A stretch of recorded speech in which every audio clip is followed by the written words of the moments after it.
প্রশ্নের জবাব দিতে হবে।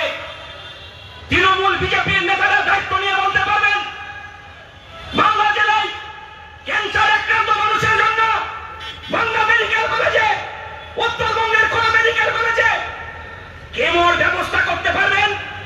কেন মেডিকেল কলেজগুলোয় কেমো নাই? প্রশ্নের উত্তর চাইবেন না? মালদার সাধারণ মানুষের জন্য আমাদেরকে প্রশ্নের উত্তর চাইতে হবে। মালদায় কেন এখানে গাজলে আইটিএস কলেজ হচ্ছে না? মালদায় কেন গার্লস কলেজ হচ্ছে না? আমরা প্রশ্ন তুলতে চাই। গোটা পশ্চিম বাংলায়, গোটা ভারতবর্ষের মাটিতে যারা বিভাজনের রাজনীতি করছে তাদের বিরুদ্ধে প্রতিদিনের লড়াই।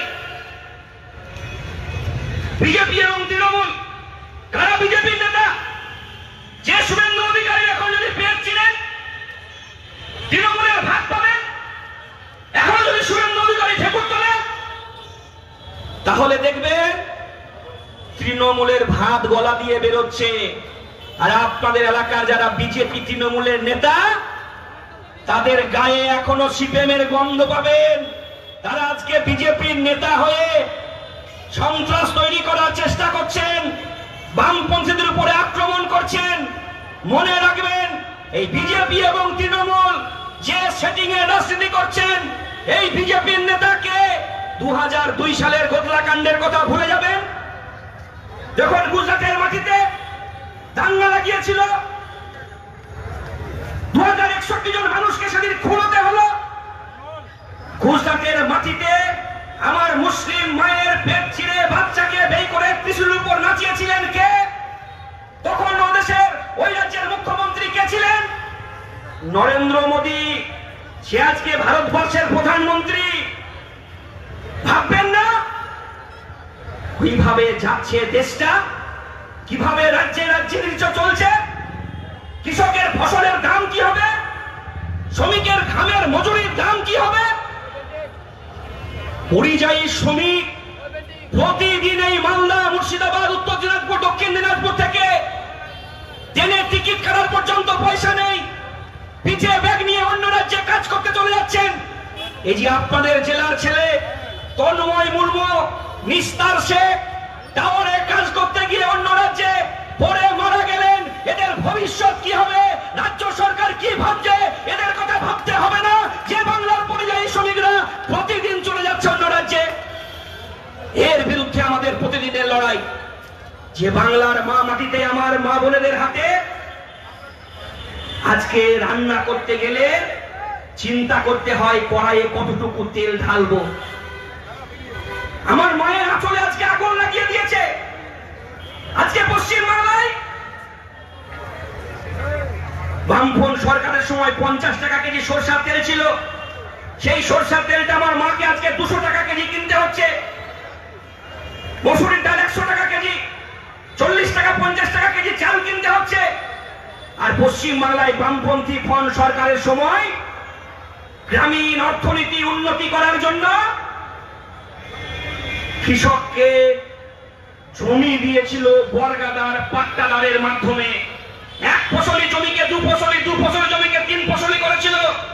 কারণ গ্রামীণ অর্থনীতি উন্নতি করতে হবে।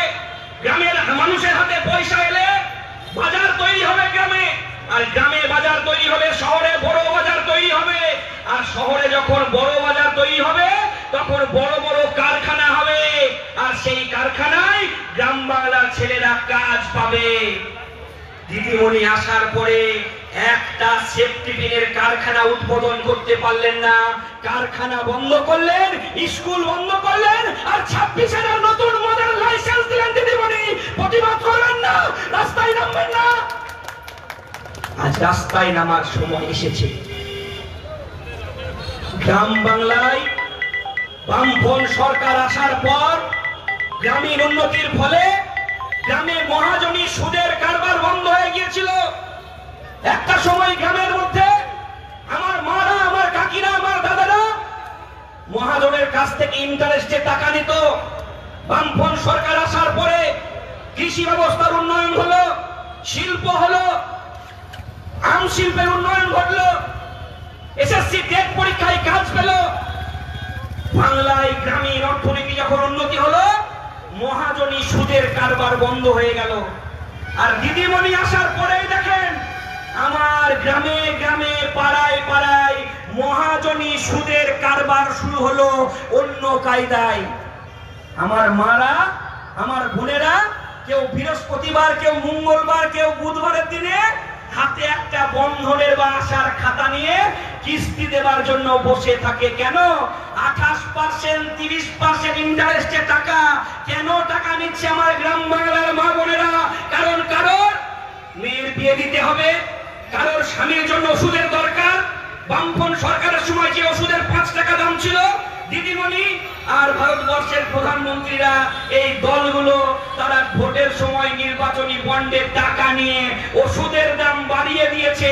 আর তার ফলে আজকে যখন ওষুধ কিনতে পারছে না, মেয়ের বিয়ে দিতে পারছে না, ঘর সংসারে টাকা নেই, কাজ নেই, কৃষক ফসলের দাম পাচ্ছে না, 100 দিনের কাজ বন্ধ, গ্রামীণ অর্থনীতি যখন ভেঙে পড়ছে, তখন ইন্টারেস্টের টাকা নেবার জন্য বন্ধনের কাছে আমার মারা যাচ্ছে, আমার বোনরা যাচ্ছে।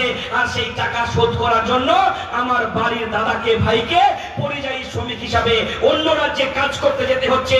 কারণ এই মালদা জেলায় কাজ নেই, এই মালদা জেলায় শিল্প নেই, এই মালদা জেলায় নতুন কলকারখানা হলো না, এই মালদা জেলায় আমের শিল্পের উন্নয়ন হলো না, এই মালদা জেলার মাটিতে নতুন করে কর্মসংস্থানের সুযোগ হলো না। আর যখন সেই কিস্তির টাকা শোধ করতে পারছে না, তখন সেই বন্ধনের ম্যানেজার ওই বাচ্চা বাচ্চা ছেলেগুলো যারা টাকা তুলতে আসে বাড়িতে বাড়িতে, ওদের কোনো দোষ নেই, বলছে তুমি যদি এই টাকা শোধ করতে না পারো, তুমি তোমার স্বামীর কিংবা তুমি তোমার ছেলের একটা ডেথ সার্টিফিকেট এনে দাও, তোমার ঋণটা মুকুব হয়ে যাবে। আমরা বলছি আমার বাপ কাকাদের ডেথ সার্টিফিকেট দেওয়ার জন্য নয়, এই সরকারের ডেথ সার্টিফিকেট দেওয়ার জন্য গোটা পশ্চিম বাংলায় সাধারণ খেটে খাওয়া মানুষের ঐক্যকে আরো মজবুত করার জন্য বুথে বুথে দুর্গ তৈরি করুন। একটা বিরাট যুদ্ধ, এই বিরাট যুদ্ধে শুধু সাদা ঝান্ডা এক জায়গায় লড়তে পারবে না। এই বিরাট যুদ্ধে জেতার জন্য শ্রমিক, কৃষক, ক্ষেতমজুর, মেহনতি মানুষ, ডাক্তার, উকিল, সরকারি কর্মচারী সবার কাছে আমরা আহ্বান জানিয়েছি, আসুন লড়াইটা একসাথে লড়তে হবে। বামপন্থা ছাড়া বিকল্প কোনো রাস্তা নেই। বামপন্থা ছাড়া বাংলার বেকার যুবকরা কাজ পাবে না। বামপন্থা ছাড়া আপনার পরিবারের ছাত্রটা শিক্ষার অধিকার পাবে না। বামপন্থা ছাড়া শ্রমিক তার গতরের দাম পাবে না। বামপন্থা ছাড়া কৃষক তার ফসলের দাম পাবে না। আর বামপন্থা ছাড়া আমার মা বোনেরা তার সম্মান ফিরে পাবে না। কি হলো আরজি করে? পড়ুয়া ডাক্তারকে খুন করলো, ধর্ষণ করার পর আর খুন করার পরে দশমীর দিন যখন তার বাড়িতে গিয়েছি, তার মা কান্দে কান্দে বলছে, কিছুক্ষণ আগে আমাকে ফোন করলো আমার মেয়ে, মা খেয়ে নাও, শুয়ে পড়ো। তার কয়েক ঘন্টা পরে আরজিকর হসপিটাল থেকে ফোন আসলো, বলছে তোমার মেয়ে অসুস্থ, হসপিটালে আসো। যখন হসপিটালে এলাম, হসপিটালে এসে দেখছি আমার মেয়েটাকে নিথর হয়ে পড়ে আছে, লাড়তে ছুতে পর্যন্ত দিল না। বাবাকে একটা ঘরে নিয়ে গেল, মাকে একটা ঘরে নিয়ে গেল। পরের দিন সকালে যখন জানাজানি হলো, কমরেড বুদ্ধদেব ভট্টাচার্যের মৃতদেহকে আমরা আয়নারের হসপিটালে দিয়ে আসার পর যখন আরজিকর হসপিটালে ঢুকছি, আমরা শুধু বললাম পুলিশকে মা বাবার সঙ্গে 1 মিনিট কথা বলতে দিন, কি ঘটনা জানতে হবে। পুলিশ মা বাবার সঙ্গে কথা বলতে না দিয়ে আরজিকরের পড়ুয়া ডাক্তারকে তার গাড়িতে তুলে নিয়ে যখন গেল, আমরা গাড়ির সামনে দাঁড়ালাম, জীবন দিতে প্রস্তুত ছিলাম, আমাদেরকে ঠেলে ফেলে দিয়ে গাড়িটা বেরিয়ে গেল। তাই আরজিকরের ঘটনা মানুষের সামনে এলো ঠিকই, কিন্তু বাড়িতে যখন গেলাম তার মা বলছে, আমি এখনো পর্যন্ত আমার চুলটা আঁচড়াই না, মাথায় চিরুনি দিই না। কেন? আমার মেয়ের বসিয়া যতদিন শাস্তি না পাবে আমি আমার চুল আঁচড়াবো না, আর আমি আমার সিঁদুর করবো না। আজও আরজিকরের নির্যাতিতার মা মাথায় চুল আঁচড়ায় না, মাথায় সিঁদুর দেয় না। কেন দেয় না? উনি বলছেন আমার মেয়েকে যখন বাড়িতে নিয়ে এলো, আমরা বলছি মেয়েকে দেখতে দাও, মেয়েকে দেখার সুযোগ দিল না। তৃণমূলের নেতারা ওই পোড়ানোর জন্য যে টাকাটুকু দরকার হয়, সেই টাকাটুকু পর্যন্ত তার পরিবার দিল না। তৃণমূলের চোরের দালালির টাকা দিয়ে তাকে পুড়িয়ে দেওয়া হলো। আর তার মা বলছে আমার মেয়ে শখ করে প্রতি বছর দুর্গাপুজো করত, এবছর তৃতীয়বার ছিল। সপ্তমীর দিন যখন সেই মেয়েটার বাড়িতে গেলাম, তার মা বলছে আমার মেয়ে সমস্ত গরিবের জন্য চিকিৎসা করত আর শখ করে বাড়িতে দুর্গাপুজো করত। দুর্গাপুজোয় প্রতি পর 2 বছর বাড়িতে আলো জ্বলতো, আত্মীয় স্বজন আসতো, পাড়া প্রতিবেশী আসতো, প্রদীপ জ্বলতো, লাইট জ্বলতো, প্রতিমা আসতো। কিন্তু এবছর সপ্তমী পুজোয় তার মা বলছে বড় প্যান্ডেল হয়েছে বাবা, প্রদীপ জ্বলছে, আলো জ্বলছে, কিন্তু প্রতিমা আসবে না। প্রতিমা যে জায়গায় বসে সেই জায়গায় মা আর বাবা মেয়ের শাস্তির বিচারের দাবিতে, যাতে মেয়ে যারা দোষী করেছে শাস্তি পায়, দোষীরা যাতে শাস্তি পায় সেই দাবিতে প্রতিমা যেখানে বসে সেই জায়গায় আমার মাকে বসতে হচ্ছে অবস্থানে। এটাই আমার বাংলা, যে পুজোর দিনেও আমার মাদেরকে রাস্তায় বসতে হচ্ছে। এই কদিন পরে ঈদুল ফিতর কুরবানি, আনিস খানের বাবা কাল পরশু দিনের হাওড়ার সমাবেশে এসেছিলেন। আনিস খানের বাবা বলছে আমি সহজে ছেড়ে দেব না, আমার ছেলেকে তৃণমূলের পুলিশ ছাদ থেকে ফেলে খুন করেছে, এখনো পর্যন্ত দোষীরা শাস্তি পায়নি। উনি প্রতিজ্ঞা করেছেন, উনি বলছেন তৃণমূলের নেতারা আমাকে ভয় দেখিয়েছিল, খুন করেছিল, আমার আরেকটা ছেলের মাথা ফাটিয়ে দিয়েছিল কাকাইতো ভাইয়ের, তবু আমি দমিনি। দিদিমণি ফোন করে বলেছিলেন যে তোমার আরো 2টি সন্তান আছে সালেম খান, আমি বিক্রি করব না, মাথা উঁচু করে বাঁচবো। তাই বাংলার সমস্ত মা বাবাকে, মা বোনদেরকে বলবো আনিস খানের বাবা সালেম খান হতে হবে।